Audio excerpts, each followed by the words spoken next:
ప్రతి క్షణం పక్షముంటూ రక్షకుడు ప్రభుని యందు నిరీక్షణయుంచి ఆయనను స్తుతించు నా ప్రాణమా ప్రభుని యందు నిరీక్షణయుంచి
హల్లెలూయా హల్లెలూయా స్తోత్రములు హల్లెలూయా హల్లెలూయా స్తోత్రములు రాజుల రాజా ప్రభువుల ప్రభువా నానైనవాడా రాజుల రాజా ప్రభువుల ప్రభువా నానైనవాడా మహిమా మహిమా యేసుకే మహిమా మహిమా మన యేసుకే మహిమా మహిమా యేసుకే మహిమా మహిమా మన యేసుకే మహిమా మహిమా యేసుకే మహిమా మహిమా మన యేసుకే మహిమా మహిమా యేసుకే మహిమా మహిమా మన యేసుకే హల్లెలూయా హల్లెలూయా స్తోత్రములు హల్లెలూయా హల్లెలూయా స్తోత్రములు హల్లెలూయా హల్లెలూయా స్తోత్రములు హల్లెలూయా హల్లెలూయా స్తోత్రములు ఆశ్చర్యకరుడా ఆది సంపుటుడా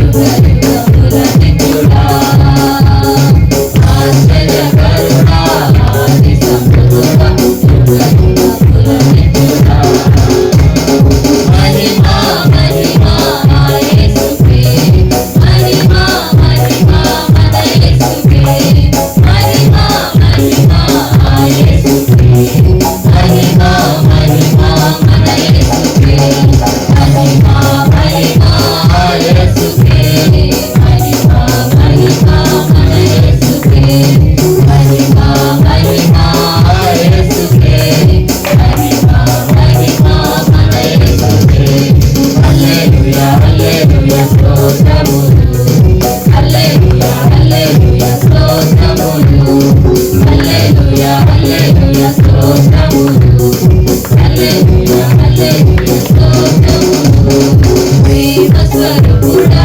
శాంతి స్వరూపుడా కరుణామయుడవుగా ప్రేమ స్వరూపుడా శాంతి స్వరూపుడా కరుణామయుడవుగా మహిమా మహిమా యేసుకే మహిమా మహిమా మన యేసుకే మహిమా మహిమా యేసుకే మహిమా మహిమా మన యేసుకే మహిమా మహిమా యేసుకే మహిమా మహిమా మన యేసుకే మహిమా మహిమా యేసుకే మహిమా మహిమా మన యేసుకే హల్లెలూయా హల్లెలూయా స్తోత్రములు హల్లెలూయా హల్లెలూయా స్తోత్రములు హల్లెలూయా హల్లెలూయా స్తోత్రములు హల్లెలూయా హల్లెలూయా స్తోత్రములు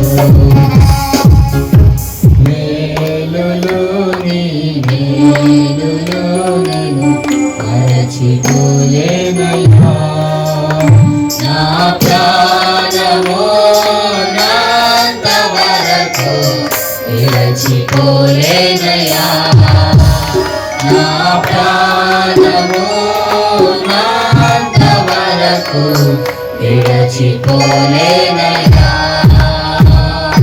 మేలులు నీ మేలులు నేను మరచిపోలేనయ్యా మేలులు నీ మేలులు నేను మరచిపోలేనయ్యా గుంటలలో ఉన్నను నన్ను మరచిపోలేనయ్యా శ్రమలలో ఉన్నను నన్ను మరచిపోలేనయ్యా గుంటలలో ఉన్నను నన్ను మరచిపోలేనయ్యా శ్రమలలో ఉన్నను నన్ను విడచిపోలేనయ్యా నీ గొర్రెపిల్ల మనసయ్యా యేసయ్యా గొర్రెపిల్ల మనసయ్యా నీ గొర్రెపిల్ల మనసయ్యా యేసయ్యా గొర్రెపిల్ల మనసయ్యా మేలులు నీ మేలులు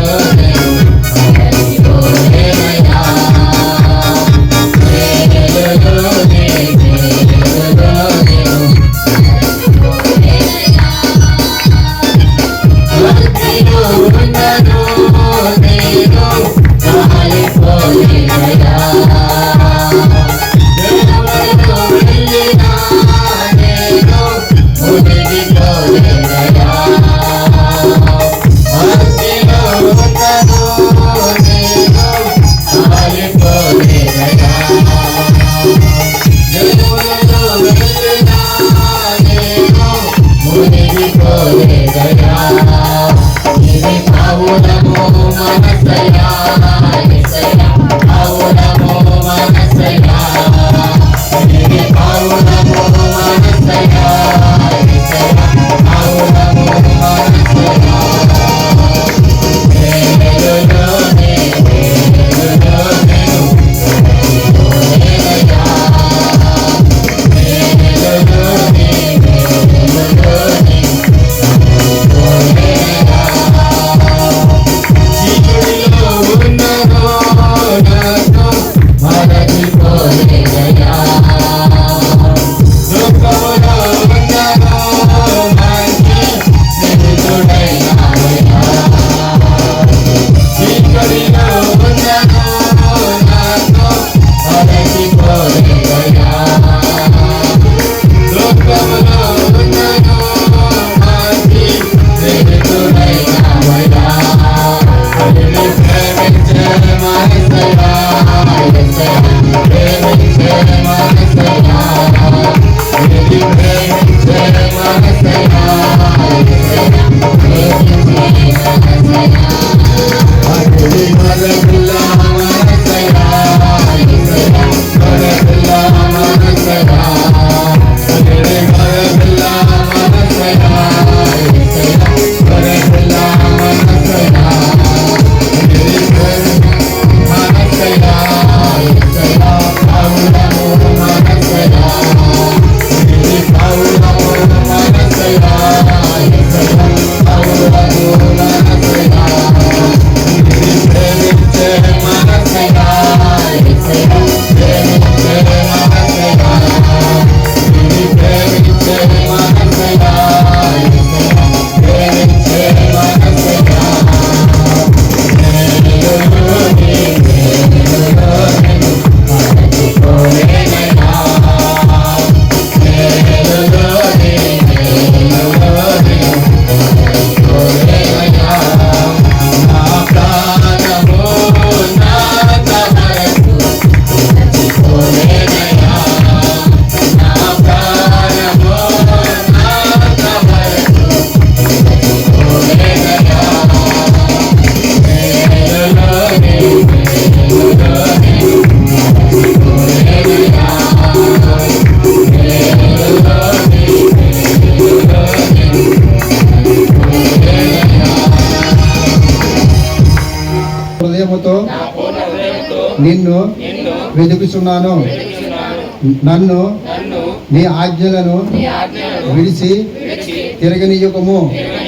నీ ఎదుట నేను పాపము చేయకూడనట్లు నా హృదయములలో నీ వాక్యము ఉంచుకొని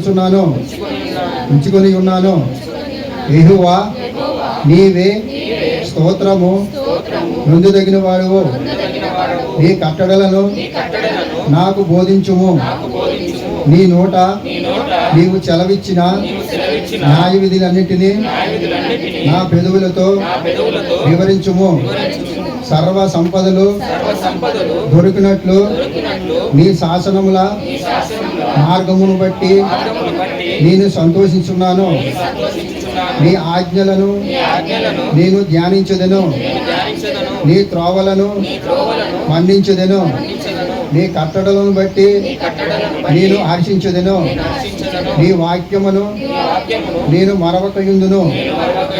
చదవబడ్డ వాక్యం బట్టి దీవించడు గాక. ఆమేన్. పొందును గాక. ఆమేన్. ఆసనముపై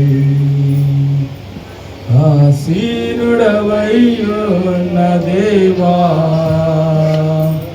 అత్యంత ప్రేమా స్వరూపిణి నీవే, ఆరాధింతును నిన్నే. అత్యున్నత సింహాసనముపై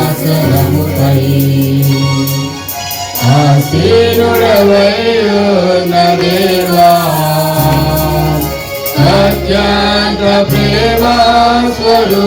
శక్తివి నీవే ఆరాధింతును నిన్నే హల్లెలూయా హల్లెలూయా హల్లెలూయా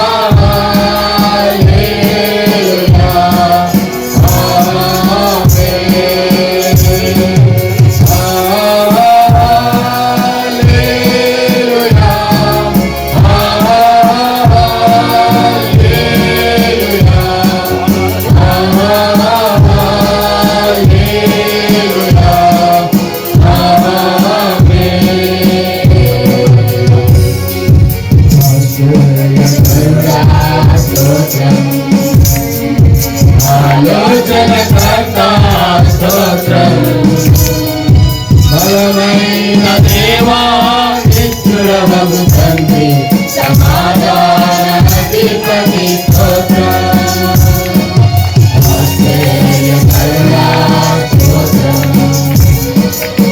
ఆలోచనకర్త స్తోత్రం బలమైన దేవా నిత్యుడవగు తండ్రి సమాధానాధిపతి స్తోత్రం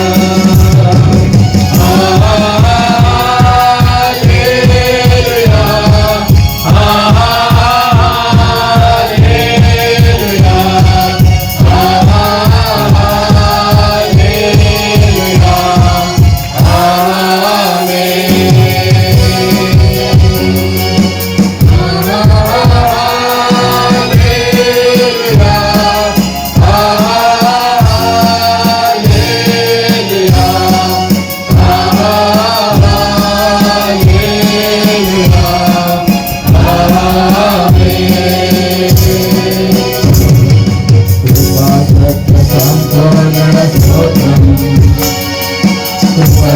రక్షించితివే స్తోత్రం నీరాకమిచ్చి విమోచించినావే నా రక్షణకర్త స్తోత్రం సత్య సంపూర్ణ స్తోత్రం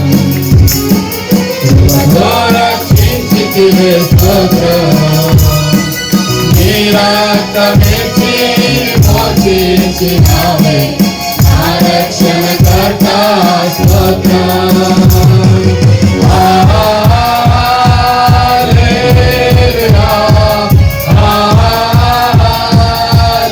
హల్లెలూయా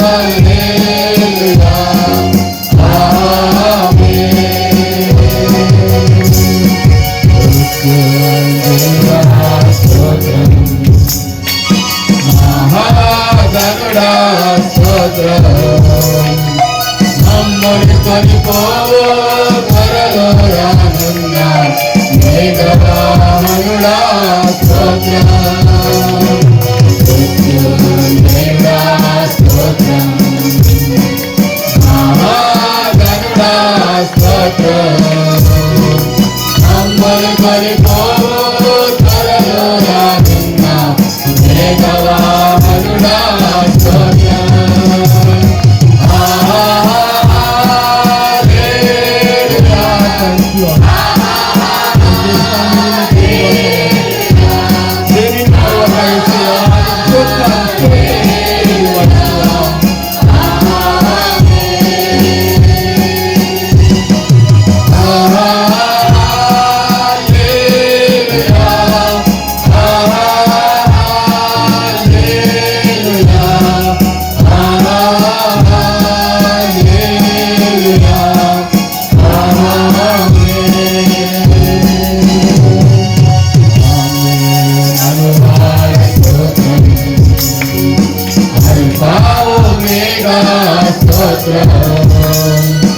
అగ్ని పాలనవాటి కన్నులు గలవాడా అర్జునుడా స్తోత్రం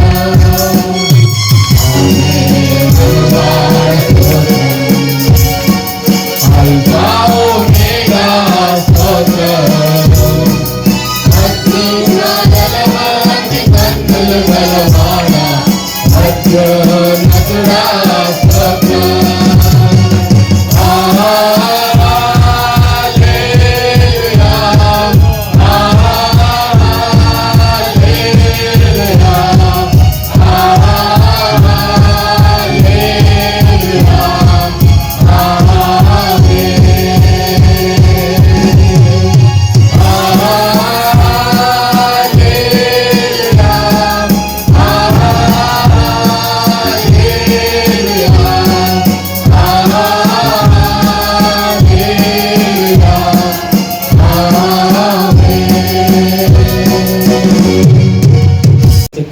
నీ ఎదుట నేను పాపము చేయకుండా మన హృదయంలో ఏదైనా తలంపు చెడు తలంపు వస్తుందంటే దాని అర్థం ఏంటి తెలుసా?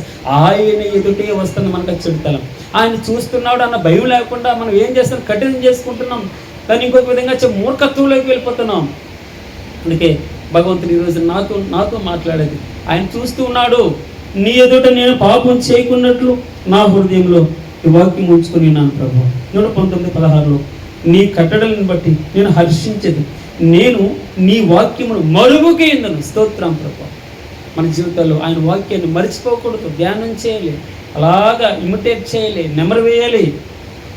17వ వచనంలో 119వ కీర్తనలోనే మాట్లాడు, నీ సేవకుడినైనా నేను బ్రతుకున్నట్లు నా ఎడల నీ దయారసము చూపము. నీ వాక్యమును బట్టి ఆయన దయ కావాలంటే మనకి మన హృదయాల్లో వాక్యం ఎన్ని మాటలు చూస్తున్నామో ఆయన వాక్యం యథార్థమైనదట, ఆయన వాక్యము నమ్మదగినది, ఆయన వాక్యము మనకు బలాన్ని ఇచ్చేది, ఆయన వాక్యము పరిశుద్ధత ఇచ్చేది, ఆయన వాక్యము మన హృదయాల్లో ఉంటే పాపం చేయడానికి భయపడతాం. ఆయన వాక్యం అందుకే మరచిపోవడానికి వీల్లేదు. మన సంతోషాన్ని ఇచ్చేది, నీ కట్టడలను బట్టి నేను హర్షించేది. సంతోషం ఎప్పుడు కలుగుతుంది, తృప్తి ఎప్పుడు కలుగుతుంది, సమాధానం ఎప్పుడు కలుగుతుంది. భగవంతుడు ఈ రోజున మన జీవితంలో ఎప్పుడు నిరంతరము సాటిస్ఫైగా ఉండాలంటే, నిరుత్సాహం అనేది రాకుండా ఉండాలంటే మన హృదయంలో వాక్యం ఉండాలి. నేను రాత్రి కొంచెం డిస్టర్బెన్స్ మనసులో వస్తే, ఫైనాన్షియల్గా తన హృదయంలో వస్తే బస్సులో ఉన్నాను. వెంటనే నాకు మీకు వేరే విధంగా అనుకోవద్దు, లాస్ట్ వీక్ ఒక పాట పడింది. ఏమని పాట పడిందమ్మా? నా బ్రతుకంతా నా బ్రతుకు ఇంతేనని చింతపడుచుంటేనమ్మా. అంతేనమ్మా పాట? అంటే నా బ్రతుకు ఇంతేనని చింతపడుతూ ఉంటే అంతలోనే యేసు స్వామి, అది అర్థమైందమ్మా? అంతలోనే యేసు స్వామి మా ఇంటికి వచ్చాడమ్మా, మా ఇంటికి వచ్చాడమ్మా. అంటే పాడమ్మా.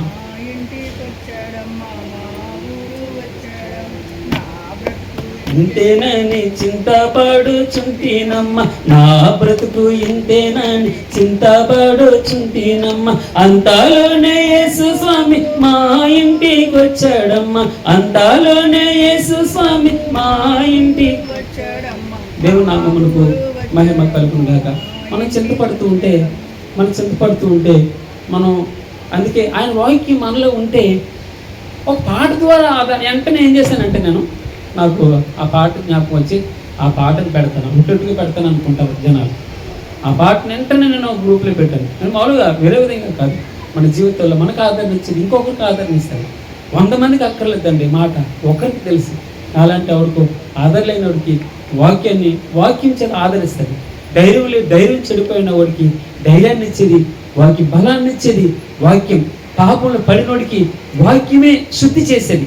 ఊపుల నుంచి నాకు దినేష్ ఆరాధన చేస్తూ పాప ఊపులో పడిపోయిన మమ్మల్ని పైకి లేవనెత్తావు ప్రభా. వాక్యం ఎందుకే నేను రిక్వెస్ట్ చేస్తున్నాను, నా బిడ్డలకు కూడా వాక్యంతో ఎక్కువ ఉండండి, వాక్యం చదవండి, వాక్యానికి ఎక్కువ ప్రయారిటీ ఇవ్వండి.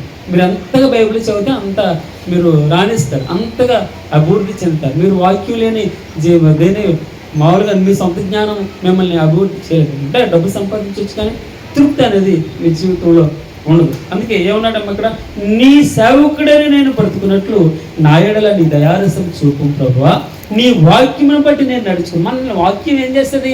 సరి అయిన మార్గంలో నడిపిస్తుంది, పర్ఫెక్ట్గా మనల్ని మంచి మార్గంలో నడిపిస్తుంది. నీ సేవకుడైన నేను బ్రతుకున్నట్లు మనం బ్రతకాలంటే, మనం జీవించాలంటే వాక్యం ఉండాలి. సరి అయిన మార్గంలో జీవించాలి. ఏ మార్గమా? సరి అయిన మార్గంలో జీవిస్తూ బ్రతకాలంటే, నా ఎడల నీ దయ ఉండాలంటే ప్రభువా నీ వాక్యం ఉండాలి. చిన్న చిన్న ఆటోల్లో కూర్చుని చక్కగా చదువుకుంటాను వాక్యం. నేను చాలాసార్లు వీడియో తీద్దాం అనుకుంటాను, కానీ ఎందుకు లేవు వారిని ఇబ్బంది పెట్టడం తీరు. నేను అక్కడ చూస్తూ ఉంటే పక్కన అలా కూర్చుని ఎంత బాగా చదువుకుంటాడో వాక్యం. అలాగా ఒక ముస్లిం మా ఇంటి దగ్గర ఉండేది, ఆ వాక్యం అలాగ ఇప్పుడు ఉంది తల్లిగారు. ఆ బైబిల్ పెట్టుకుని కలజోడు ఇలా కనబడి బాగా దగ్గర పెట్టుకుని చదువుతుంది. ఎంత సంతోషం ఇస్తుంది. వాక్యం అనగా భగవంతునితో మనం ధ్యానం చేయడం. ఆ భగవంతునితో ధ్యానం చేసినప్పుడు నీ సేవకుడని నేను బ్రతుకున్నట్లు నా ఎడల నీ దయారసం చూపము ప్రభువా, నీ వాక్యమును బట్టి నేను నడుచుకుంటాను. 119వ కీర్తన 25వ వచనంలో, నా ప్రాణము మంటిని హత్తుకొనిచుంది. నా ప్రాణం మొత్తం చనిపోవడానికి సిద్ధంగా ఉన్నాను ప్రభా, ఇంకా సమాధులు దిగిపోవడానికి సిద్ధంగా ఉన్నాను. అయితే తండ్రి నీ వాక్యము చేత నన్ను బ్రతికి, నీ వాక్యమును పంపించు ప్రభా. నీ వాక్యము నన్ను బలపరచాలి, నా కుటుంబాన్ని బలపరచాలి, నా బిడ్డలను బలపరచాలి, నా కుటుంబంలో నా భార్యను బలపరచాలి, నా భర్తను బలపరచాలి, నా కుటుంబం అంతా నీ వాక్యం చేత బలపరచు ప్రభా. బ్రతికింపు తండ్రి అనగా ప్రాణం పోయేటటువంటి ప్రాణాన్ని పోసేది వాక్యం. మీరు చూడండి, ఆ వాక్యమును పంపించు ప్రభా. మనం ప్రార్థన చేసేది ప్రభా, ఆ వాక్యమును పంపించు తండ్రి, బలపరిచేయ, బ్రతికించేయ. నా ప్రాణము మంటిని హత్తుకొనిచున్నది, నీ వాక్యము చేత నన్ను బ్రతికింపము. 28వ వచనంలో, వ్యసనం వలన నా ప్రాణం నీరైపోయింది ప్రభా, నీ వాక్యం చేత నన్ను స్థిరపరిచిన తండ్రి. మంచి మంచి మాటలు వాక్యం గురించి మనం వింటూ ఉన్నప్పుడు, వాక్యం అన్న మాట మన లోపలికి వచ్చినప్పుడు మొత్తం మర్చిపోవాలమ్మా, మొత్తం పరిస్థితులు మర్చిపోవాలి. ఆలోచనలు పక్కన పెట్టండి కొద్దిసేపు. దేని గురించి ఆలోచన చేస్తున్నాం, దేని గురించి ఎక్స్ట్రా థింకింగ్ చేస్తున్నాం, దాని గురించి మర్చిపోవాలి. వాక్యం మీద కాన్సన్ట్రేట్ చేయండి. నీ వాక్యం వలన నా ప్రాణం క్షమించండి. వ్యసనం వలన ఎన్నెన్నో బాధలు ఉన్నాయి. వ్యసనం అంటే ఏంటి? సంపాదన అనేది ఒక వ్యసనం. ఈ యొక్క క్షయం, ఆ క్షయమైనది, ఇంట్లో సమస్యలు, వ్యసనాలు ఏమైనా. ఈ వ్యసనం అనేది ఏంటి? దాని అర్థం అలవాటు అయిపోయింది, వాడికి అయిపోయింది మనకి. ఎప్పుడు దాని గురించి, ఎప్పుడు అదే చింత, ఏది టార్గెట్ ఉంటుందో అర్థం కదా, అది వ్యసనం అవుతుంది అన్నమాట. వ్యసనం వలన ప్రభువా నా ప్రాణం నీరైపోయింది. నీ వాక్యము చేత నన్ను స్థిరపరచు. నీ వాక్యం పైన చదవం, నీ వాక్యము చేత నన్ను బలపరచు. నీ వాక్యము చేత నా బలాన్ని, శూరత్వాన్ని, యుద్ధం చేయాలంటే నీ వాక్యమే. ఈ పోరాటంలో నేను జయం పొందాలంటే ఈ వాక్యం ఉండాలి ప్రభా. ఒక్కొక్కసారి మన జీవితాల్లో చింతపడుతూ ఉంటాం. ఎందుకు, దేని గురించి బ్రతకాలో, ఎవరి గురించి బ్రతకాలి, ఈ తప్పన ఏంటి, ఈ ముందర ఏం ఫ్యూచర్ ఉంది, ఏం కనపట్లేదని మనం అనుకుంటూ ఉండొచ్చు. అయితే భగవంతుడి ఉదయకాలన నీ వాక్యం చేత నన్ను స్థిరపరచు ప్రభా, నన్ను స్థిరంగా చే, నన్ను బలపరచు తండ్రి. ఇందుకే 143వ కీర్తన 43వ వచనం 119వ కీర్తనలో నుంచి వస్తున్నాను. నా నోట నుండి సత్యవాక్యము ఏమాత్రమును తీసివేయి. నీ న్యాయ విధుల మీద నా ఆశను నిలిపి ఉన్నాను ప్రభా. నేను స్థిరంగా నీ సత్యవాక్యం అనగా యేసుక్రీస్తు మీద స్థిరమైనటువంటి గురి కలిగి ఉండాలి తండ్రి. నా యొక్క కాన్సన్ట్రేషన్ అటు ఇటు తీసివేయద్దు. నీ న్యాయ విధుల మీద నా ఆశ నిలిపి ఉన్నాను తండ్రి.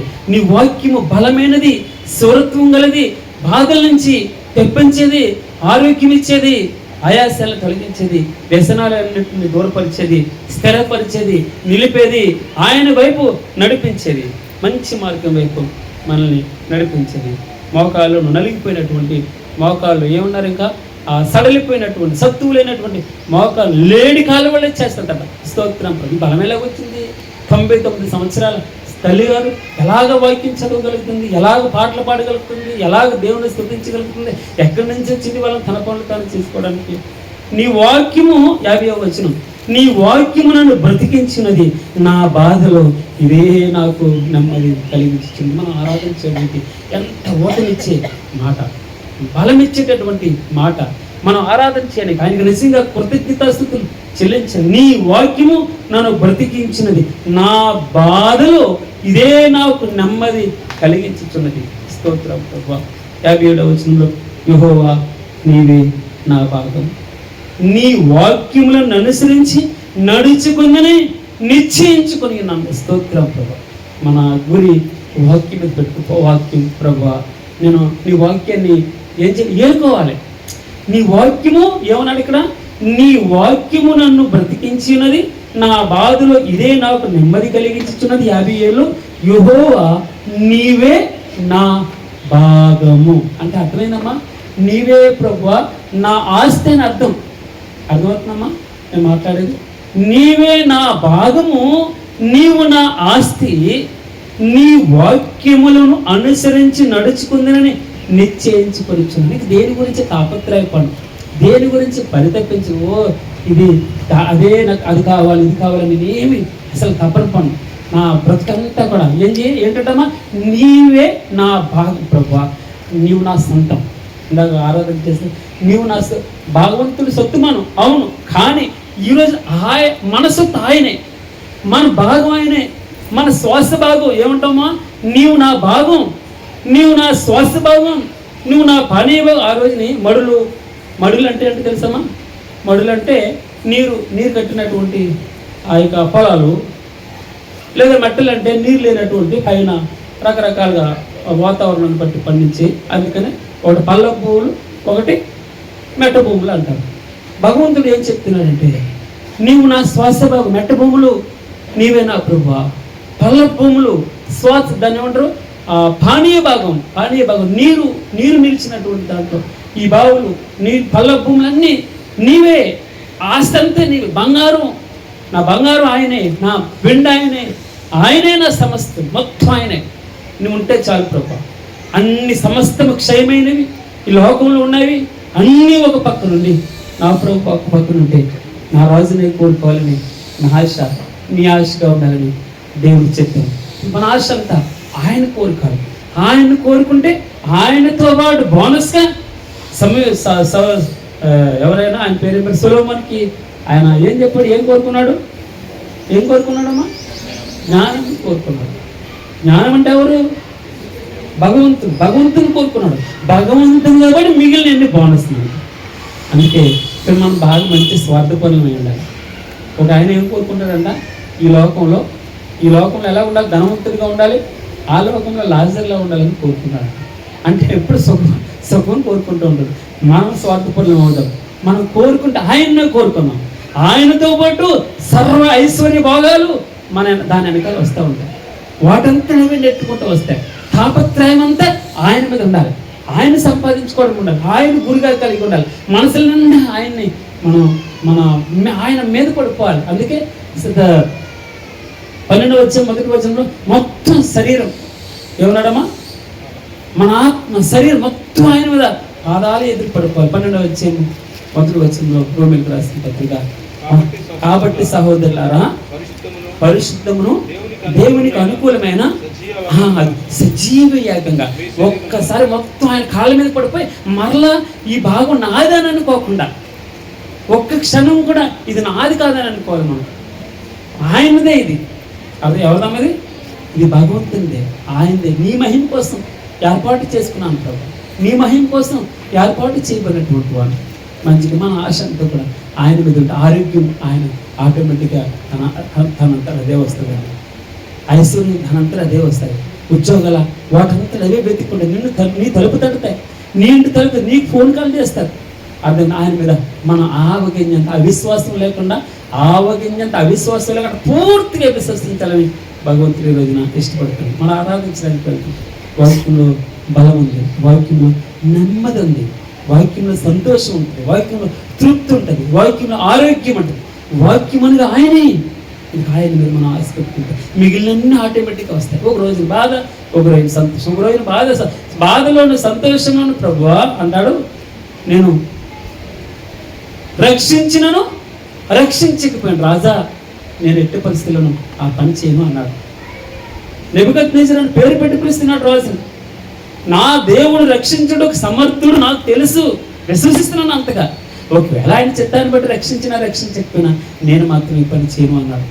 భగవంతుని మనం ఆరాధించడం చేయడం మొత్తం నా పాదమస్తకం నడినెత్తిన చరికాల వరకు సమస్తం ప్రతి మన బ్రతుకులో అణువణువు రక్త బొట్టు మనం ఆయనకి దాసోహం అవ్వాలని భగవంతుడు ఇష్టపడుతున్నాడు. ఆయన పూర్తిగా ఆయన దేవులోకి కావాలి. ఇంటికి అధిపతి యేసుక్రీస్తు రాసుకోవడంతో కాదు, మన పూర్తిగా ఆయన మీద డిపెండ్ అవ్వాలి. ఆయన చిత్తానికి మనం దాని ఒకటి బానిసగా మారిపోవాలి, ఆయన బానిసగా మారాలి. ఆ రోజున మనం ఏం చేస్తామంటే వాక్యానికి మనం లోబడతాం, వాక్యానికి మనం దాన్ని ఏమంటారంటే వాక్యం చెప్పినట్టు మనం ప్రవర్తిస్తాం. నీవే యెహోవా, నీవే నా భాగం, నీ వాక్యములను అనుసరించి నడుచుకుందినని నిశ్చయించుకున్నాను. నేను ముగిస్తున్నాను. 67వ వచనంలో శ్రమ కలగక మునుపు నేను త్రోవ విడిచితిని, ఇప్పుడు నీ వాక్యమును అనుసరించి నడుచుకొనుచున్నాను. ఏమన్నాడమ్మా? శ్రమ కలుగక మునుపు నేను త్రోవ విడిచి తిని, ఇప్పుడు నీ వాక్యం అంటే ఏంటి? శ్రమ కలగక మునుపు నేను త్రోవ విడిచి తిని అన్నాడు. ఇప్పుడు నీ వాక్యమును అనుసరించి నడుచుకుంటున్నాను అన్నాడు. నేను ముగిస్తాను. 74వ వచనంలో నీ వాక్యం మీద నా ఆశ పెట్టుకున్నాను ప్రభువా, నీ యందు భయభక్తులు గలవారు నన్ను చూసి సంతోషిస్తారు తండ్రి. 81వ వచనంలో నీ రక్షణ కొరకు నా ప్రాణం సమస్యలుచున్నది తండ్రి, నేను నీ వాక్యం మీద ఆశ పెట్టుకుని ఉన్నాను. యెహోవా 89వ వచనంలో యెహోవా నీ వాక్యము ఆకాశమందు నిత్యము తండ్రి నిలకడగా ఉంది ప్రభువా. 101వ వచనంలో నేను నీ వాక్యమును అనుసరించి నడుచుకున్నట్లు దుష్ట మార్గములన్నిట్లో నుండి ఆ పాదములు తొలగించుకొనిచున్నాను. నీ వాక్యములు తండ్రి 103వ కీర్తన 103వ వచనం నీ వాక్యములు నా జిహ్వకు అనగా నా నాలుకకు ఎంతో మధురములు తండ్రి, అవి నా నోటికి తేనె కంటే తీపిగా ఉన్నాయి. అంత మంచి మాట. ఒక సహోదరుడు వచ్చాడు, ఏ రోజునైనా మీకు తేనె కంటే తీపిగా అనిపించిందా? ఇంకా నాకేలన్నంత చేతులు మొత్తం ఏం చేస్తాం, తేనె చేతులు ముంచు అనుకోండి, మీకు అలవాటు ఉందా లేదు?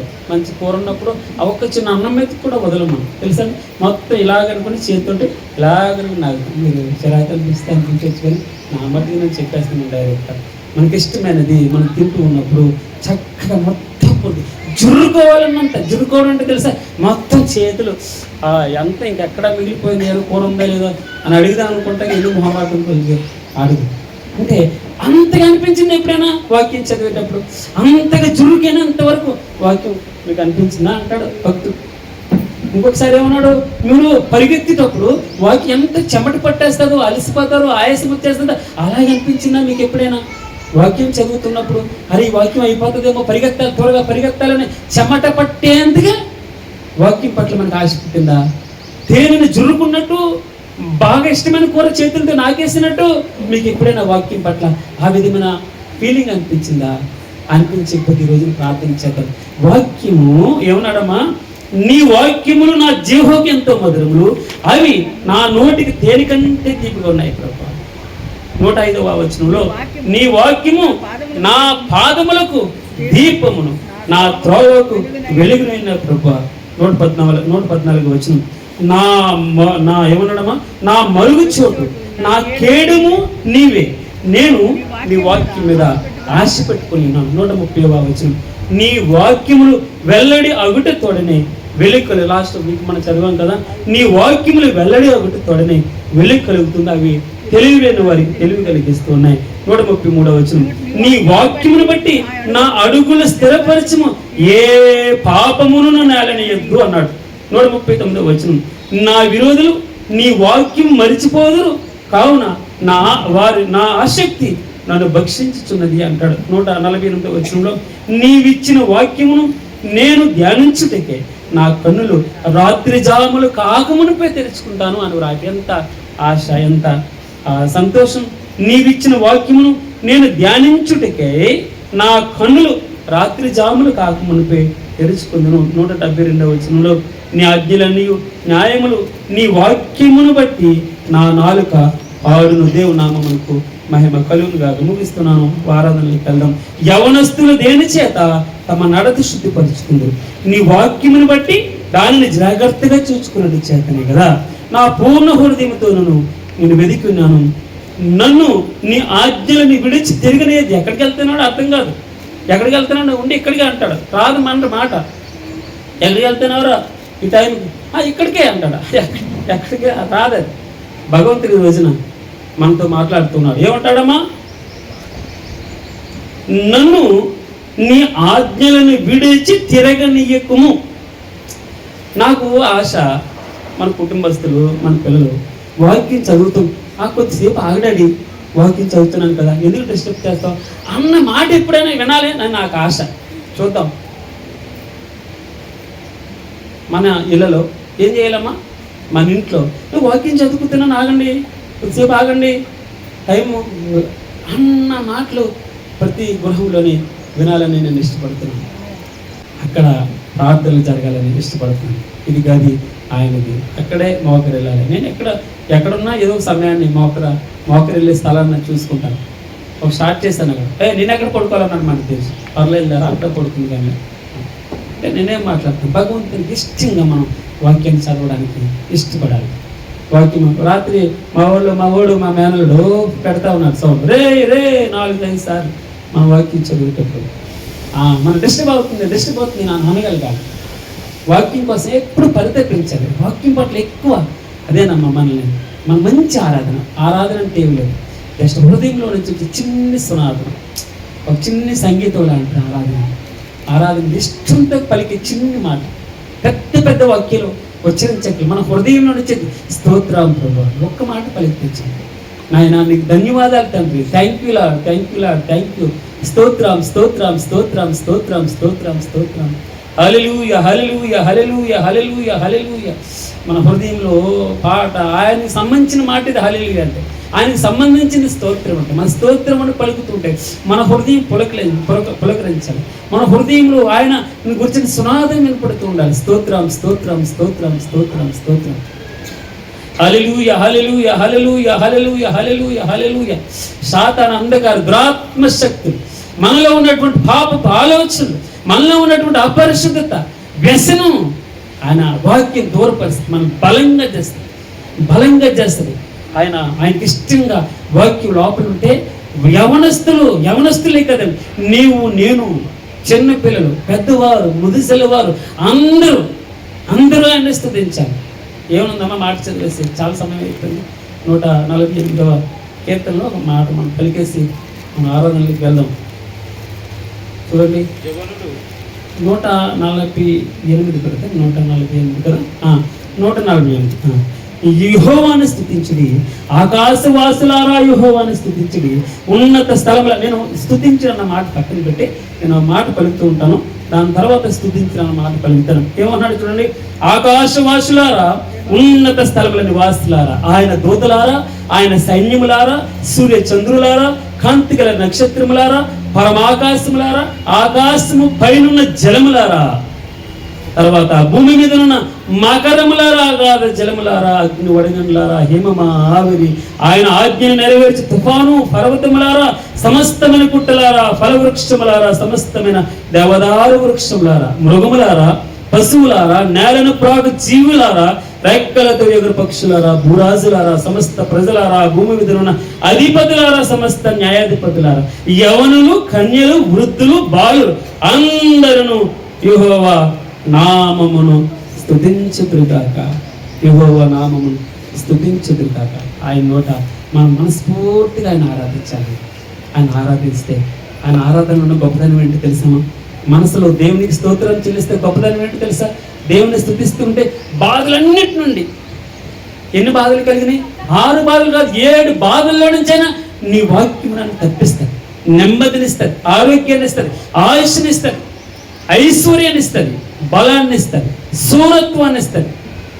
అందుకే వాక్యము నా హృదయంలో ఉంచుకుని నీ ఎదుట నేను పాపం చేయకున్నట్లు నీ వాక్యం ఉంచుకొని ఉన్నాను ప్రభా. నీవు ఆ వాక్యము బలము గలదే, సజీవమే, 2 అంచులు గల ఎటువంటి ఖడ్గము కంటెను వాడిగా ఉండి ప్రాణాత్మలను, కీళ్లను, మూలుగులు విభజించినంత మట్టుకు దూరుచు హృదయంలోని ఆలోచనలు, అనారోగ్యాన్ని, అప్పుల్ని, సమస్యల్ని, అసమాధానాన్ని అన్నిటినీ శోధిస్తుంది, అన్నిటినీ పారద్రోలుతుంది. ఆయన వాక్యము బలము గలది, సజీవమైన, బలము గలది, 2 సజీవమైనది. ఇంకొక మాట చెప్పు, నీ వాక్యం ప్రభా బండ వంటిది కదా, బండను బద్దలు చేసే శుద్ధి వంటిది కదా, చాకలమని ఏమంటాడు, సబ్బు వంటిది కదా. నీ వాక్యం బలము గలది, సజీవమైనది.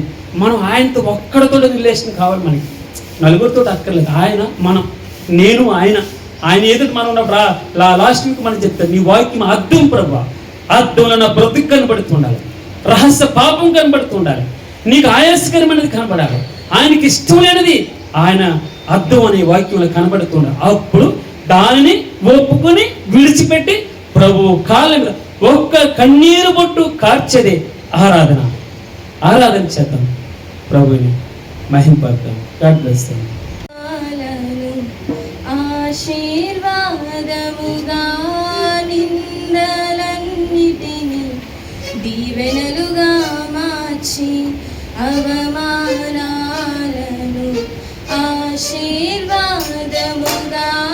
నిందలన్నిటిని దీవెనలుగా మార్చి నేను వేసే ప్రతి అడుగులో నీవే నా దీపమై, నేను వేసే ప్రతి అడుగులో నీవే నా దీపమై, చిరునవ్వుతో నింపిన యేసయ్యా, చిరునవ్వుతో నింపిన యేసయ్యా, ఆరాధన ఆరాధన ఆరాధన నీకే, ఆరాధన ఆరాధన ఆరాధన నీకే, ఆరాధన ఆరాధన ఆరాధన నీకే, ఆరాధన ఆరాధన ఆరాధన నీకే. నా కనుల వెంబడి కన్నీరు రానియక, నా ముఖములో దుఃఖమే ఉండనీయక, చిరునవ్వుతో నింపిన యేసయ్యా, చిరునవ్వుతో నింపిన యేసయ్యా, సంతృప్తిని నా జీవితంలో సంతృప్తిని గణపరచినావు, సంతృప్తిని నా జీవితంలో సంతృప్తిని గణపరచినావు, నా మురికి జీవితాన్ని ముఖ్యముగా మార్చి, నా మురికి జీవితాన్ని ముఖ్యముగా మార్చి, చిరునవ్వుతో నింపిన యేసయ్యా, చిరునవ్వుతో నింపిన యేసయ్యా, ఆరాధన ఆరాధన ఆరాధన నీకే, ఆరాధన ఆరాధన ఆరాధన నీకే, ఆరాధన ఆరాధన ఆరాధన నీకే, ఆరాధన ఆరాధన ఆరాధన నీకే. కనుల వెంబడి కన్నీరు రానియక, నా ముఖములో దుఃఖమే ఉండనీయక, నా కనుల వెంబడి కన్నీరు రానియక, నా ముఖములో దుఃఖమే ఉండనీయక.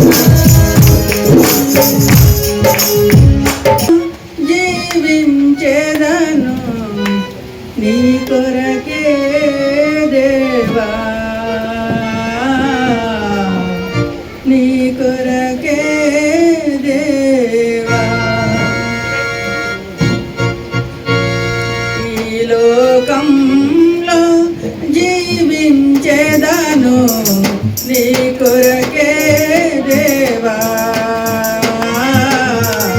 నీ కొరకే దేవా, ఈ లోకంలో జీవించెదను నీ కొరకే దేవా, నీ కొరకే దేవా. నా ప్రియ యేసు,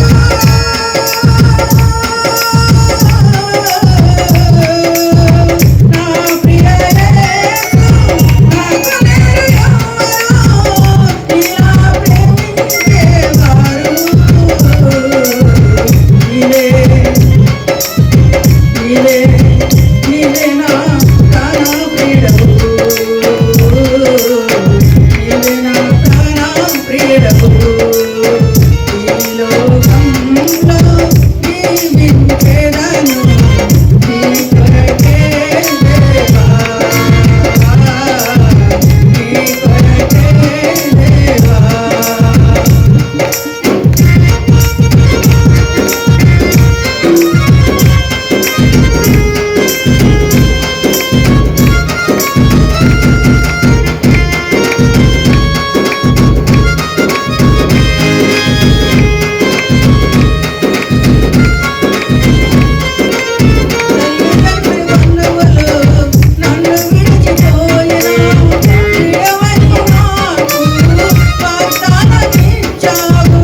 నిన్ను విడిచని బ్రతకలేను నా ప్రియ యేసు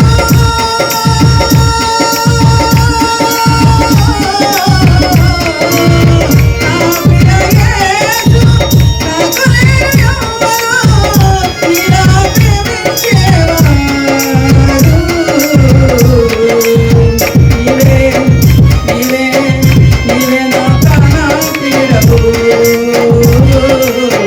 నీవే నా ప్రాణ ప్రియుడవు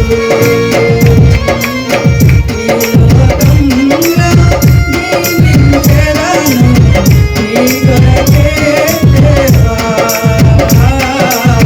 నీ కొరకే దేవా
ఈ లోకంలో జీవించెదను నీ కొరకే దేవా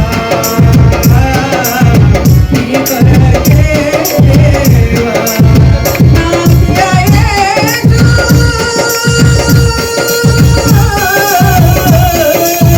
నా ప్రియ యేసు నా ప్రియుడవు నీలా ప్రేమించేవారు నీవే నా ప్రాణ ప్రియుడవు నీవే నా ప్రాణ ప్రియుడవు నీవే నా ప్రాణ ప్రియుడవు నీవే నా ప్రాణ ప్రియుడవు యేషును దేవునిలా వేరొక దైవం లేదు యేషును దేవునిలా వేరొక దైవం లేదు నాకు సహాయమై తన మహిమలతో మేఘాలపై వచ్చును నాకు సహాయమై తన మహిమలతో మేఘాలపై వచ్చును ఆయన అల్ఫా ఒమేగా ఆయన ఆది అంతం ఆయన అల్ఫా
మగరే సదేవా ఎన్నెన్ని రాగాలతో నిన్ను కొలుతు ఎన్నెన్ని భావాలతో నిన్ను తలతు ఎన్నెన్ని రాగాలతో నిన్ను కొలుతు ఎన్నెన్ని భావాలతో నిన్ను తలతు నా జన్మ తరింప నన్నేలుకోవా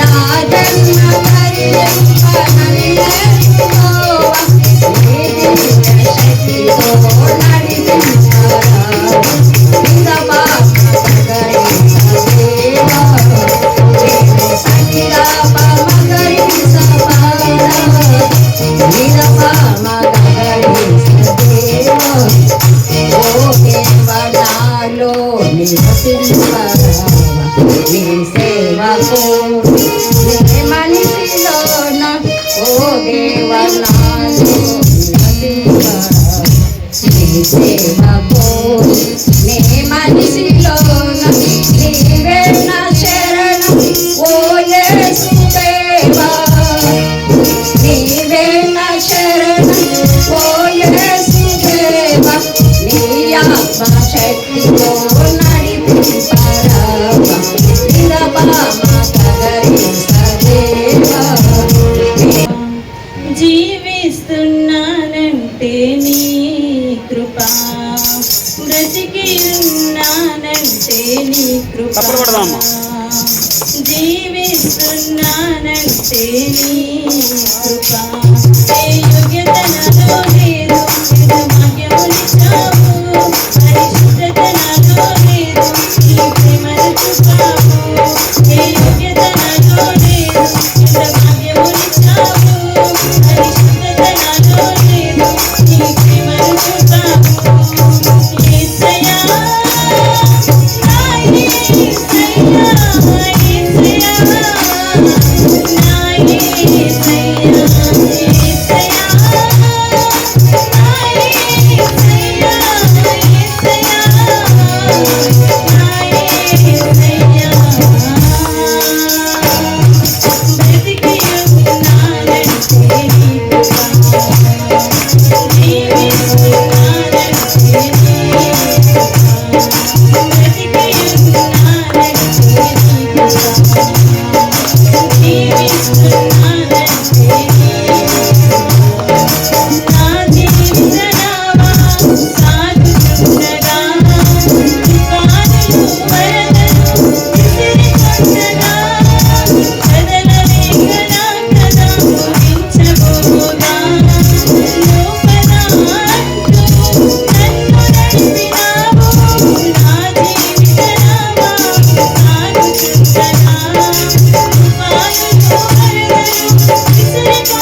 బ్రతికి ఉన్నానయ్యా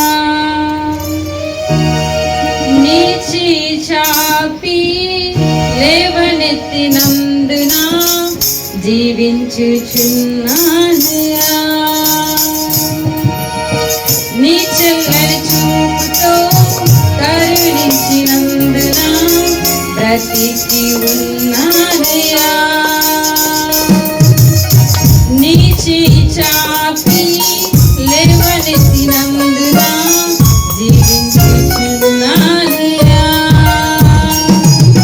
యేసయ్యా నా మంచి యేసయ్యా నీ కృపతో నన్ను కాపాడితివి యేసయ్యా నా గొప్ప యేసయ్యా నీ దయ చూపించి స్వస్థతనిచ్చితివి యేసయ్యా నా మంచి యేసయ్యా నీ కృపతో నన్ను కాపాడితివి యేసయ్యా నా గొప్ప యేసయ్యా నీ దయ చూపించి స్వస్థతనిచ్చితివి నీ చల్లని చూపుతో కరుణించినందున బ్రతికి ఉన్నానయ్యా నీ చేయి చాపి లేవనెత్తినందున జీవించుచున్నానయ్యా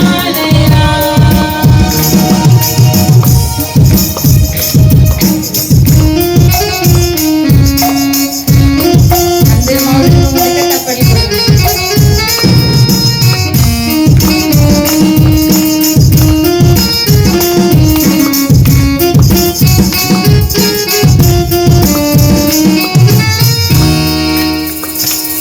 నా భుజములపై చేయి వేసితివి దిగులు వెంక వచ్చింది నాతో అంటివి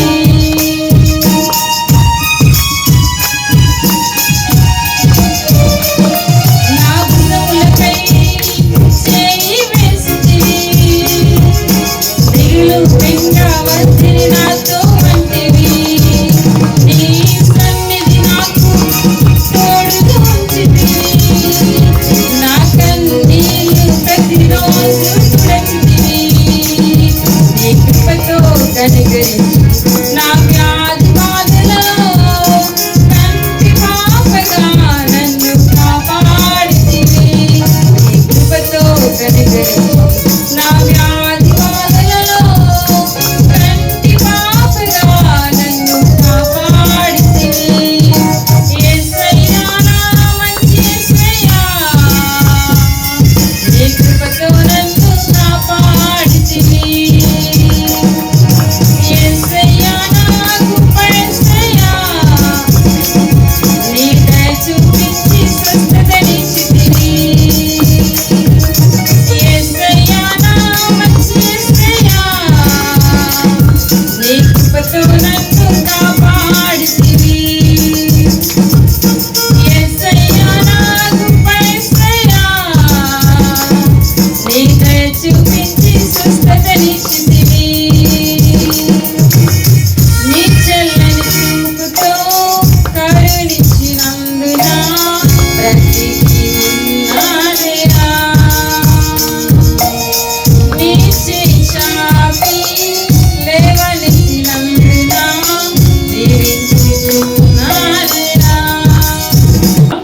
యెహోవా ఆశీర్వదించునుగాక అర్థం యెహోవా నీకు తోడుగా నుండునుగాక 129వ కీర్తన యెహోవా ఆశీర్వదించునుగాక ఆమేనన్నా యెహోవా నీకు తోడుగా నుండునుగాక పక్కన చూసానండి యెహోవా నిన్ను ఆశీర్వదించునుగాక ఇటువైపు చూడకూడదు పక్కన చూడమన్నా యెహోవా నిన్ను ఆశీర్వదించునుగాక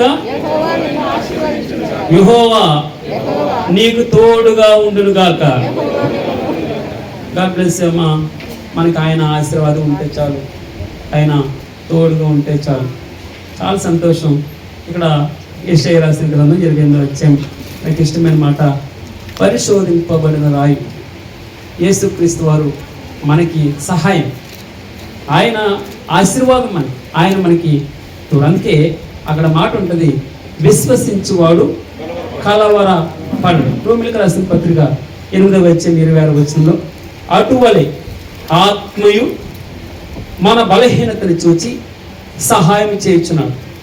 ఏలయనగా యుక్తముగా ఎలాగూ ప్రార్థన చేయవలనో మనకు తెలియదు కానీ ఉచ్చరింప శక్యము గాని మూలుగులతో ఆ ఆత్మ తానే మన పక్షముగా విజ్ఞాపన చేయించాడు. అదే అధ్యాయం 35 క్రీస్తు ప్రేమ నుండి మనలను ఎడబాపు వాడేవాడు శ్రమ అయినను, బాధ అయినను, హింస అయినను, కరువైనను, వస్త్రహీనత అయినను, ఉపద్రవమైనను, ఖడ్గమైనను మనలను ఎడబాపున. ఎబ్రిల్ రాసిన పత్రిక 2:18 తాను శోధింపబడి శ్రమ పొందెను గనుక శోధింపబడిన వారికి ఆయన సహాయము చేయగలవాడై ఉన్నాడని వ్రాయబడి ఉంది. అదే ఎబ్రిల్కి రాసిన పత్రిక 4:15 మన ప్రధాన యాజకుడు మన బలహీనతలు యందు సహ అనుభవం లేని వాడు కాదు కానీ, అంటే అర్థం ఏంటమ్మా, మన ప్రధాన యాజకుడు అనగా యేసుక్రీస్తు వారు మన బలహీనతల యందు మనతో సహా అనుభవం లేనివాడు కాదు కానీ సమస్త విషయంలోనూ మన వలె శోధింపబడి ఆయన పాపం లేనివాడిగా ఉన్నాడు గనుక మనము కనికరింపబడి సమయోచితమైన సహాయం పొందినట్లు ధైర్యముతో కృపాసనమునొద్దకు చేరుదము. అందుకే 11వ అధ్యాయం అదే హెబ్రీయులకు రాసిన పత్రిక 11వ అధ్యాయం 17వ అబ్రహాము శోధింపబడి విశ్వాసమును బట్టి అని వ్రాయబడి ఉంది. 11వ అధ్యాయం అదే హెబ్రీయులకు రాసిన పత్రిక 11వ అధ్యాయం 32వ ఇకను ఏమి చెప్పేదును గిద్యోను, బాలాకు, సంసోను, యోప్త, దావీదు, సమూయేలును వారిని గూర్చి ఇంకను ఏమి చెప్పేదును. విశ్వాసం గురించి భగవంతుడు ఈ రోజున మాట్లాడుతూ 14వ కీర్తన క్షమించండి హెబ్రీయులకు రాసిన పత్రిక 11:32 ఉన్నాడు, ఇకను ఏమి చెప్పేదును గిద్యోను, బాలాకు, సంసోను, యోప్త, దావీదు, సమూయేలు ఎన్నో ఎగ్జాంపుల్స్ చెప్తారు భగవంతుడు. 12వ అధ్యాయం 1వ వచ్చేటప్పుడు అంటాడు, ఇంత గొప్ప సాక్షి సమూహం అనగా విశ్వాసుల పట్టిక, విశ్వాసులు అనగా అలనాడు భక్తులు మన ముందర ఉండగా ఏమన్నాడమ్మా, ఇంత గొప్ప సాక్షి సమూహము మన మధ్య ఉండగా. అందుకే 14 కీర్తన 14వ అధ్యాయం 6వ బాధపడి వారి ఆలోచనను మీరు తృణీకరించెదరు అయినను. ఈ మాట కోసం వచ్చాను ఇక్కడ వరకు. ఏమన్నాడమ్మా, బాధపడి వారి ఆలోచనను మీరు తృణీకరించెదరు అయినను యెహోవా వారికి ఆశ్రయమై ఉన్నాడు. అదే కీర్తన గ్రంథం 55వ అధ్యాయం 15వ చదువుదాం. నా శత్రువులు, నా బాధలు, నా కష్టాలు, నా ఇబ్బందులు, నా ఇరుకులు, నా రోగాలు అనేకములై ఉన్నారు. నా శత్రువులు అనేకములై ఉన్నారు, అయినను వారు నీ మీదకి రాకున్నట్లు సమాధానము కలిగజేసి ఆయన నా ప్రాణమును విమోచించున్నాడు. స్తోత్రం చేద్దాం. హల్లెలూయా. గట్టిగా ఉత్సవం ఉండాలి. స్తోత్రం. హల్లెలూయా. నా శత్రువులు అనేకులై ఉన్నారు, అయినను. తర్వాత 66వ అధ్యాయం కీర్తన 66:12 నరులు మా నెత్తి మీద ఎక్కినట్లు చేస్తావు, మేము నిప్పుల్లోను నీళ్ళలోను పడితిని, అయినను సమృద్ధి గల చోటికి మమ్ము రప్పించున్నాం. స్తోత్రం ప్రభువా. నరులు మా నెత్తి మీద ఎక్కినట్లు చేసేది, మేము నిప్పుల్లోను నీళ్ళలో పడిపోయాం. బాధపడి వారు ఆలోచన వారు తృణీకరిస్తూ ఉన్నారు. నా శత్రువులు అనేకులైనారు, అయినను. స్తోత్రం, స్తోత్రం తండ్రి. కీర్తన 71:7 నేను అనేకులకు ఒక వింతగా ఉన్నాను చూసి ఎగదాలు చేస్తున్నారు. ఇప్పుడు కీర్తి పాడిన ఎంత చక్కని పాట. పాటల్లో కూడా సంతోషించవచ్చు, అద్భుతంగా భగవంతుని ఆరాధన చేయొచ్చు. అవమానాన్ని ఎలా మార్చావు ప్రభా? సంతోషంగా ఆ బాష్ప బిందువులుగా మార్చావు, కష్టాన్ని మార్చావు, ఇబ్బందుల్ని, ఇరికిల్ని అన్నిటి నుంచి ప్రభా, నీటి నుంచి ఇక నువ్వు నీ దుఃఖం తీసివేశాను. అది తెలుసు కాదా, అంత ఈజీ కాదు. నేను ఓపెన్ చెప్తున్నాను, పెళ్లి చూపుల్లో నచ్చలేదు అని అన్న వినే మాట చాలా ఘోరంగా ఉంటుంది. అవమానం నేనైతే తట్టుకోలేను. తల్లి మరి ఎలాగా తట్టుకుందో ఆ గుండె తిట్టుకొని బట్టి వందనాలు. నిజంగా భగవంతుడు మంచి మేలే చేస్తాడు మనకి. ఆలస్యమైన నేను దేవుడి గారు వాక్యం చెప్తూ ఎలాగని మీరు నిరీక్షణ పడుతున్నారా, కొద్దిగా శ్రమ పడుతున్నారు. ఇప్పుడు ఎవరికైనా మేము పెళ్లి కూడా చూసి నచ్చట్లేదని మేము ఇబ్బంది పడుతుంటే భగవంతుడు నీకు మంచిదే ఇస్తాడు. భగవంతునికి నచ్చలేదు వాడు, అందుకే ఇండైరెక్ట్గా నీకు చెప్పి వెళ్తాను. భగవంతునికి నచ్చేది తప్పకుండా నీకు ఇస్తాడు. అమూల్యమైన రాయి ఆయన, శోధింపబడిన రాయి వజ్రం. భగవంతుడు ఇచ్చేది మంచిది ఇస్తాడు, బెస్ట్ ఇస్తాడు. వెయిట్ చేయాలంటే ఆయన ఇచ్చేదానికోసం వెయిట్ చేయాలి. నేను వివాహం ఒకటే కాదు, బిడ్డ పాట పడింది కాబట్టి చెప్తున్నాను. నరులు మా నెత్తి మీద ఎక్కినట్లు చేసావు ప్రభువా, మేము నిప్పుల్లోను నీళ్ళలోను పట్ట అయినను తండ్రి నీవు నాకు బలం. స్తోత్రం తండ్రి. నేను అనేకులకు ఒక వింతగా ఉన్నాను, అయినను నాకు బలమైన ఆశ్రయం నీవు ప్రభువా. మనం ఇందాక వాక్యం చదువుతుంటే నీవు నా భాగం, నీవే నా భాగం తండ్రి, నీవు నా భాగం. నువ్వు ఎలాంటి భాగం? నా ఆస్తి నీవే, నా స్వాస్థ్య భాగం, నా పానీయ భాగం. నీ దేనికోసమైతే వెయిట్ చేస్తాను, సర్వం నీవే తండ్రి, నా సర్వస్వం నీవే, ఆశంతా నీవే, నా బలం నీవు, నా కొండ. ఏమంటాడు భక్తులు? నా కొండ, నా కోట, నేను ఆశ్రయించి నా దుర్గం. స్తోత్రం. నా దేవుడు నాకు వెలుగు, నాకు రక్షణ. నేను ఎవనికి భయపడదును, ఎవనికి వెరదును. ఆ దేవుడు నన్ను కాపాడే దేవుడు, సమర్థుడు. నా బాధల్ని, నా కన్నీటిని తుడిచేటటువంటి వాడు, నాకు ఆరోగ్యాన్ని ఇచ్చే దేవుడు, ఆయుష్నిచ్చే దేవుడు, నాకు సంతోషాన్ని ఇచ్చే దేవుడు. చూడు, తల్లి అయినా ఒకవేళ తల్లి ఆ గాఢ నిద్రలు మర్చిపోవచ్చు, పిల్లవాడు మంచం మీద పడిపోవచ్చు. చూడుము నా అరచేతుల మీద నేను ఎత్తుపట్టుకున్నాను. ఎన్నెన్నో సాక్ష్యాలు, గత వారం మన సాక్ష్యాలు 2 సాక్ష్యాలు. అంతకుముందు రాజుగారు కింద పడ్డాడు, కానీ బాధపడ్డాడు. తర్వాత హెల్మెట్ లేదు, ఆ భగవంతుడు తన చేతులు ఎత్తుకున్నట్టే, ఎవరు ఎత్తుకుని నిలబడినట్టే. ఆమె లక్ష్మి గారు సాక్ష్యం చెప్తారు. డివైడర్ గుర్తుకుంది, పిల్లవాడు ఒక పక్కన పడిపోయాడు, తల్లి ఒక పక్కన పడిపోయాడు, భర్త ఒక పక్కన పడిపోయాడు. తల్లిలా చూడము నార చేతుల్లో నేను చెక్కినా అంటే అర్థం ఏంటి తెలుసా? అని కనుసండ్రుల్లో మనం లేపుడు భగవంతుడు ఆయన ప్రొడక్షన్ అలా ఉంటుంది. అందుకే మనం మనస్ఫూర్తిగా ఆయన స్తుతించాలి. ఆరాధన అంటే సమయంలోనే కాదు, మనం కూర్చున్నప్పుడు కూడా భగవంతుని మనసారా స్తోత్రం ప్రభా, మనసు నిండుగా ఆయనకు ఒక స్తోత్రం చెప్తే ఎంత భాగ్యపడిపోతాడో మనకి తెలుసామా? ఒక్కసారి ఆయనకి స్తోత్రం చెప్తే, ఒక్కసారి మనసు నిండా మనసారా ఆయనకి స్తోత్రం చెప్తే మనకి ఆయన భాగ్యం ఉంటాడు. అర్థమైందమ్మా? మీరు ప్రార్థన చేస్తే తిరిగి మనం ఇవ్వాలి ఆయనకి. నువ్వు స్తోత్రం చెప్తే, స్తుతులు చెల్లిస్తే, మనసు నిండా కృతజ్ఞత చెప్తే, ఒక్కొక్కసారి మనకి కొన్ని దారులు మూసుకుపోతాయి. అలాంటి సమయంలో ఏ ప్రార్థన అడగడం మానేసి పోలే ప్రభా నీకు స్తోత్రం తెలుస్తుంది, నీ ఇష్టం. ఒక్క మాట అంటుంటే భగవంతుడు ఎందుకు దిగిరా అని ఎందుకు ఇవ్వడు? నీవే నా ప్రభా. మన మనసు సరైన ప్రార్థన రాకే మనకి ఇంకా ఈ యొక్క కరువు, ఈ యొక్క అసంతృప్తి, అసమాధానం. మనం ఆయన్ని గాఢంగా విశ్వాసం ఉంచుకోవాలి. నేను అనేకులకి ఒక వింతగా ఉన్నాను, అయినను నాకు బలమైన ఆశ్రయం లేదు.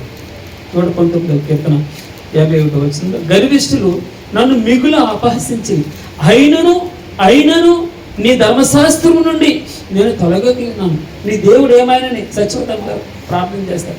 నీ దేవుడు ఏమైనని వారు అడుగుతూ ఉన్నప్పుడల్లా అనుకొని ప్రభా, అయినను నేను నీ వాక్యము నుండి, నీ ధర్మశాస్త్రం నుండి తొలగను.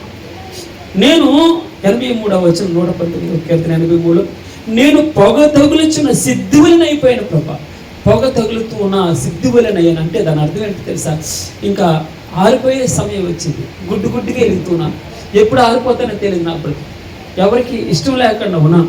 నేను పొగ తగులుచున్న సిద్ధువులని అయిపోయాను, అయినను నీ కట్టడలను నేను అయినను ఈ మాట జ్ఞాపకం చేసుకుంటూ వెళ్దాం. 119వ కీర్తన 109లో, నా ప్రాణం ఎల్లప్పుడూ నా అరచేతిలో ఉంది, చివరి దశలో ఉన్నాను ప్రభా, అయినను నీ ధర్మశాస్త్రము నేను మరువను తండ్రి. 119వ కీర్తన 10వ వచనం, నన్ను పట్టుకున్నట్టుగా భక్తిహీనులు ఉరుముంటారు ప్రభా, అయినను నీ ఉపదేశముల నుండి నేను పలుగును. 141వ వచనం 119వ కీర్తన, నేను అల్పుడను ప్రభా, నిరాకరింపబడిన వాడు, అయినను నీ ఉపదేశములను నేను మరవను. 119వ కీర్తన 143లో, శ్రమయు వ్యాధిని నన్ను పట్టింది, అయినను ప్రభువా నీ ఆజ్ఞలు నాకు సంతోషం కలిగి అయినను నాకు సంతోషం ప్రభా. అందుకే మనం ఆయన మీద అచంచలమైన విశ్వాసం ఉంచాలని భగవంతుడు ఇష్టపడుతున్నాడు. 157 వచనం 119 కీర్తన, నన్ను తరుము వారును నా విరోధులు అనేకులు ఉన్నారు ప్రభా. అయినను తండ్రి, అయినను ప్రభా నీ న్యాయ శాసనముల నుండి నేను తొలగకినాను తండ్రి. 161 వచనం, అధికారులు నిర్నిమిత్తముగా నన్ను తరుముదురు, అయినను ప్రభా నీ వాక్య భయము నా హృదయమునందు నిలిచిచున్నది తండ్రి. యోహాను సువార్త 16:33 వచనం చూద్దాం. నా యందు మీకు సమాధానం కలిగినట్లు ఈ మాటలు మీతో చెప్పుచున్నాను. లోకములో మీకు శ్రమ కలిగిన భగవంతుడు చెప్పే మాట ఏమన్నాడమ్మా? 16:33 వచనం, నా యందు మీకు సమాధానం కలిగినట్లు ఈ మాటలు భగవంతుడి మీతో చెప్తున్నాడు. ఏమనట? లోకంలో మీకు శ్రమ కలుగును, అయినను ధైర్యము తెచ్చుకుని నేను లోకమును జయించిన. స్తోత్రం ప్రభా. దేవుని నామమునకు మహిమ కలుగుంటారు. ఇదే మా యోహాను సువార్త మనం 5వ అధ్యాయము ధ్యానం చేసాం, 6వ అధ్యాయంలోకి వచ్చాం. అయితే నేను రాత్రి కూర్చున్నప్పుడు నాకు కొన్ని మాటలు భగవంతుడు జస్ట్ ఆయనకి ఇచ్చినటువంటి మాటలు మీకు జస్ట్ రెఫరెన్స్ చూపించి మనం పానుకులకు వెళ్దాం. యోహాను సువార్త 3వ అధ్యాయము 15వ వచనం, అయినను అన్న మాట జ్ఞాపకం చేసుకోండి. యోహాను సువార్త 3వ అధ్యాయం 15వ వచనంలో, అలాగే విశ్వసించు ప్రతి వాడును నశింపక నిత్య జీవం పొందినట్లు మనుష్య కుమారులు ఎత్తబడవలను. దేని గురించి మాట్లాడుతున్నాను మీకు అర్థం కావాలి. 3వ అధ్యాయం 15వ వచనం, అలాగే విశ్వసించు ప్రతి వాడును నశింపక ఆయన ద్వారా నిత్య జీవము పొందినట్లు మనుష్య కుమారుడు ఎత్తబడవలను. 3వ అధ్యాయం 16వ వచనం, యోహాను సువార్త మాట్లాడుతున్నాను. దేవుడు లోకమును ఎంతో ప్రేమించెను కాగా ఆయన తన అద్వితీయ కుమారునిగా పుట్టిన వాడి యందు విశ్వాసముంచు ప్రతి వాడును నశింపక నిత్య జీవం పొందినట్లు. ఎలా అమ్మా? నశింపక నిత్య జీవము పొందినట్లు. యోహాను సువార్త 3వ అధ్యాయం 36వ వచనం, కుమారుని యందు విశ్వాసముంచు వాడే నిత్య జీవము గలవాడు. 3వ అధ్యాయం 36వ వచనం, కుమారుని యందు విశ్వాసం ఉంచేవాడే నిత్య జీవము గలవాడు, కుమారునికి విధేయుడు కాని వాడు జీవము చూడడు గాని దేవుని ఉగ్రత వాడి మీద నిలిచి ఉండును. 4వ అధ్యాయం 14వ వచనం, నేను ఇచ్చి నీళ్లు త్రాగువాడి పోడును దప్పికొనడు, నేను వానికిచ్చి నీళ్లు నిత్య జీవమునకే. దేనికోసమమ్మా? నిత్య జీవమునకి. అనగా నిత్య జీవం అంటే ఏంటి? ఎప్పుడు నిరంతరము జీవించేటటువంటి, నిరంతరం మనకి చావులేదు, సజీవులు, మృత్యుంజయులం. ఏమన్నాడు ఇక్కడ? వానికిచ్చి నీళ్లు నిత్య జీవమునికే, వానిలో ఊరేడి నీటి బుక్కగా ఉండినని భగవంతుడు ఆమెతో చెప్తూ ఉన్నాడు. యోహాను సువార్త 5వ అధ్యాయం 39వ వచనంలో, లేఖనముల యందు మీకు నిత్య జీవము కలదని తలంచుచు వాటిని పరిశోధించుచున్నారు, అదే నన్ను గురించి సాక్ష్యం ఇచ్చుచుంది అన్నాడు. లేఖనముల యందు మీకు నిత్య జీవము కలదని తలంచుచు. యోహాను సువార్త 6వ అధ్యాయం 27వ వచనం, క్షయమైన ఆహారం కొరకు కష్టపడకుడి కానీ నిత్య జీవము కలుగజేయు అక్షయమైన ఆహారం కొరకే కష్టపడాలి. మీరు దేనికోసం కష్టపడాలమ్మా? క్షయమైన ఆహారం కొరకు కష్టపడద్దు, నిత్య జీవము కలుగజేయు అక్షయమైన ఆహారము కొరకే కష్టపడుడి. మనుష్య కుమారుడు దానిని, అనగా యేసుక్రీస్తు వారు దానిని మీకు ఇచ్చును, ఇందుకై తండ్రి అయిన దేవుడు ఆయనకు ముద్ర వేసి ఉన్నాడని చెప్పెను. స్తోత్రం ప్రభా. క్షయమైన ఆహారం కొరకు కష్టపడద్దు, నిత్య జీవం కలిగే అక్షయమైన ఆహారం కొరకు, ఆ నిత్య జీవం కొరకు మనం ఎప్పుడు మన ప్రయాసంతో ఉండాలని భగవంతుడు ఇష్టపడుతున్నాడు. 6వ అధ్యాయం 41వ వచనం, కుమారుని చూచి ఆయన యందు విశ్వాసముంచు ప్రతి వాడును నిత్య జీవము పొందుటయే నా తండ్రి చిత్తం. ఆయనకి ఇష్టమైంది ఏంటట? కుమారుని చూచి ఆయన యందు విశ్వాసం ఉంచాలని, ఆ విశ్వాసం ఉంచే ప్రతి వాడు నిత్య జీవం పొందుతాడని తండ్రి చిత్తమైనది. అంత్య దినమున నేను వాడిని లేపుతాను అన్నాడు. 6వ అధ్యాయం 48వ వచనం, విశ్వసించువాడే నిత్య జీవము గలవాడు, జీవాహారము నేనే. మీకు ఎక్కడ మనకి లింక్ ఎక్కడ దొరుకుతుంది అంటే మీరు ఆలోచించండి. నేను ముందు కొన్ని మాటలు మాట్లాడాను. అయినను దేని గురించి సూచిస్తుందని చెప్పాను. యోహాను సువార్త 6వ అధ్యాయం 48వ వచనంలో, విశ్వసించువాడే నిత్య జీవము గలవాడు. విశ్వసించిన వాడికి నిత్య జీవం లేదు, జీవాహారము నేనే. 6వ అధ్యాయం 54వ వచనంలో, నా శరీరము తిని నా రక్తము త్రాగువాడే నిత్య జీవము గలవాడు. స్తోత్రం ప్రభా. నా శరీరం తిని నా రక్తము త్రాగువాడే నిత్య జీవము గలవాడు, అంచె దినమున నేను వానిని లేపుదు. యోహాను సువార్త 10:28. నేను వాటికి నిత్య జీవమునిచ్చినాను గనుక అవి ఎన్నటికి నశింపవు, ఎవడును వాటిని నా చేతిలో నుండి అపహరించలేడు, వాడికి దమ్ము లేదు అంటున్నాడు భగవంతుడు. ఏమన్నాడమ్మా? నేను వాటికి నిత్య జీవమునిచ్చిచున్నాను గనుక అవి ఎన్నటికి నేను నశింపు. విశ్వసించువాడు కలవరపడ్డంటే ఇదే అర్థం. విశ్వసించువాడు, యేసు క్రీస్తునందు విశ్వసించువాడు నిత్య జీవం గలవాడు. నేను వాటికి నిత్య జీవం అనుగ్రహించుచున్నాను గనుక అవి ఎన్నటికి నశింపు, ఎవడును వాటిని నా చేతిలో నుండి అపహరింపలేడు. 12:25. తన ప్రాణమును ప్రేమించేవాడు దాన్ని పోగొట్టుకుంటాడట. ఈ లోకంలో తన ప్రాణాన్ని ద్వేషించేవాడు నిత్య జీవం అనగా క్షయమైన దాన్ని ప్రేమించేవాడు నిత్య జీవాన్ని పోగొట్టుకుంటాడని. డబ్బును బాగా ప్రేమించేవాడు కొడుకుల్ని, కోడల్ని, కూతుర్ని ప్రేమించినటువంటి వాడు అని ప్రేమించొద్దని కాదు, అంతగా భగవంతుని తప్ప ఆయనకే ప్రయారిటీ, ఆయనదే ప్రథమం. ఇప్పుడు ఆయనకి స్వార్థం ఏంటో తెలియదు, కానీ ఆయనకి ఇష్టమైంది ఏంటంటే ఆయనకి ప్రయారిటీ ఉండాలి. ఆయనకి చెప్పాలి ముందు. మనం నీ భార్యకి చెప్పకముందు ఆయనకి చెప్పాలి, నీ భర్తకు చెప్పకముందు ఆయనకి చెప్పాలి, ఆయనకి చెప్పాలి. ఆయన అధికారానికి లోబడి ఉండాలి. ఆయన అధికారానికి, ఇంటికి అధికారం అంటే తెలుసు, మొదట ఆయనదే. ఆయనకి మన బాధ వచ్చినా, కష్టం వచ్చినా, ఇబ్బంది వచ్చినా, సంతోషం వచ్చినా ఆయనకే చెప్పుకోవడం అన్నాడు. నేను వాటికి నిత్య జీవం ఇచ్చుచున్నాను గనుక అవి ఎన్నటికి నేను నశింపవు, ఎవడును వాటిని నా చేతిలో అపహరింపలేడు అన్నాడు. దేవునికి స్తోత్రం ప్రభా. తన ప్రాణమును ప్రేమించువాడు దానిని పోగొట్టుకుంటాడు. ఈ లోకములో తన ప్రాణమును ద్వేషించువాడు నిత్య జీవం కొరకు, దేని కొరకమ్మా? నిత్య జీవం కొరకు దానిని కాపాడుకునని మీతో నిశ్చయంగా చెప్తున్నాను. చివరిగా నా కుమారుడు 17:2. నా కుమారుడు నిన్ను మహిమపరిచినట్లు నీ కుమారుని మహిమపరచుము. నీవు చదువున్నాము ఒకసారి 17:2 చెప్పండి. కుమారుడు నిన్ను మహిమపరిచినట్లు నీ కుమారుని మహిమపరచుము. పైన ఒక మాట వదిలేస్తావు, నీ కుమారుడు నిన్ను మహిమపరిచినట్లు. చదవమ్మా. నీ కుమారుడు నిన్ను మహిమపరిచినట్లు నీ కుమారుని మహిమపరచుము. నీవు నీ కుమారునికి ఇచ్చిన వారికి అందరికీ ఆయన, చూడండి ఎంత మంచి మాట అండి, నీవు నీ కుమారునికి ఇచ్చిన వారికి అందరికీ. ఇక్కడ ఏమన్నా తెలుసమ్మా? నేను వాటికి నిత్య జీవమునిచ్చుచున్నాను గనుక అవి అన్నిటికీ నశింపవు, ఎవడును వాటిని నా చేతిలో నుండి అపహరింపలేడు అన్నాడు. ఇక్కడ ఏమన్నాడు? నీ కుమారుడు నిన్ను మహిమపరిచినట్లు నీ కుమారుని మహిమపరచుము. నీవు నీ కుమారునికి ఇచ్చిన సొత్తు మేము వారినందరికీ ఆయన నిత్య జీవం అనుగ్రహించినట్లు సర్వ శరీరుల మీదను ఆయనకు అధికారం ఇచ్చాడట. దేవుని నామమునకు మహిమ కలుగుగాక. భగవంతుని మనం మనసారా ఆయన కలిగితే ఆయన మీద విశ్వాసం అచంచలంగా, అస్సలు నేనేం మాట్లాడుతున్నాను, ఆవగింజంత అవిశ్వాసం ఉండకూడదు. ఆయన మనం ఆవగింజంత ఏంటంటమ్మా? అవిశ్వాసం ఉండకూడదు. చిన్న అనుమానం కూడా ఉండకుండా భగవంతుని నమ్మాలని దేవుడు కోరుకుంటూ ఉన్నాడు.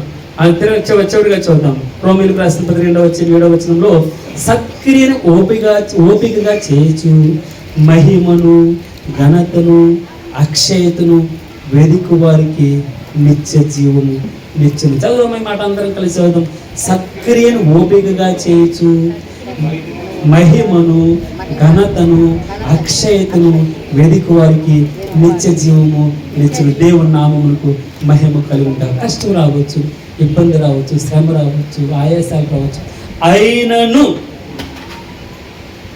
విశ్వసించువాడు కలవరపడు, విశ్వసించువాడు నిత్య జీవం. ఇదే మనకి ప్రయారిటీ, ఇదే మనకి గోలు. దేనికోసం మనం ప్రాకులాటంతా? నిత్య జీవము. విశ్వసించువాడు ఏమవడమ్మా? చెప్పండి గట్టిగా.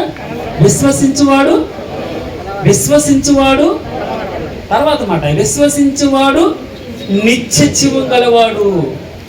కుమారుని ముద్దు పెట్టుకుని లేనిదెలా ఆయన కోల్పించాను. ఆయనకి మనకి రిలేషన్ ఉండాలి. మనకంతా మన తాపత్రయం అంతా ఆయన మీద ఉండాలి, యేసు మీద ఉండాలి. మీరు వాడిగా కాదు, ఇష్టంగా పలకాలి. మన మాట యేసుని ఇష్టంగా పలకాలి. మనం బాధలో ఉన్నప్పుడే కాదు, సంతోషంగా ఉన్నప్పుడు కూడా భగవంతునికి ఇష్టంగా ఆయనకి చెప్పాలి మనం. స్తోత్రం ప్రభు. నేను చాలాసార్లు ఆటలు ఆడుతూ ఉంటాను కదా, ఫుట్బాల్ కానీ కప్పులు నెక్కినప్పుడు వారు పైకి ఎత్తి ఇలాగంటూ ఉంటారు, ప్రభు ఈ విజయం నాకు కాదు, నేను నా మాకు నా సిచ్యువేషన్ అంత ప్రభు.